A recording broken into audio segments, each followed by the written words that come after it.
পেঁয়াজের খোসার সার আমরা কিভাবে সঠিক মাত্রায় গাছে ব্যবহার করব আজকের ভিডিওতে তাই থাকছে।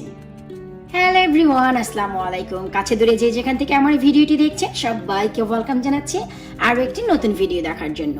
আজকের ভিডিওতে থাকছে যে আমরা সঠিক মাত্রায় কিভাবে পেঁয়াজের সার গাছে ব্যবহার করব।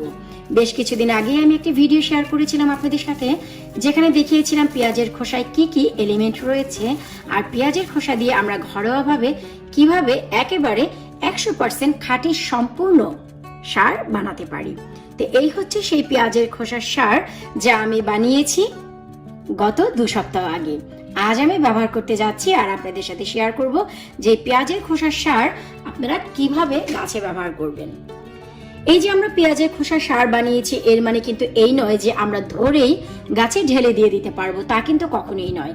কারণ পেঁয়াজের খোসায় যে এলিমেন্ট রয়েছে, আপনারা যারা আজকে ভিডিওটি নতুন দেখছেন প্লিজ একবার আমার প্রিভিয়াস ভিডিওটি দেখে আসবেন, যেখানে আমি দেখিয়েছি পেঁয়াজের খোসায় কি কি এলিমেন্ট রয়েছে আর কিভাবে এই সারটি বানাতে হয়। আমরা যে বাইরে থেকে কেনা সার কিনে নিয়ে আসি সেখানে যেমন একটি পরিমাপ থাকে, আমাদের এই ঘরোয়া সারটিরও একটি পরিমাপ আছে। আমরা চাইলেই হুট করে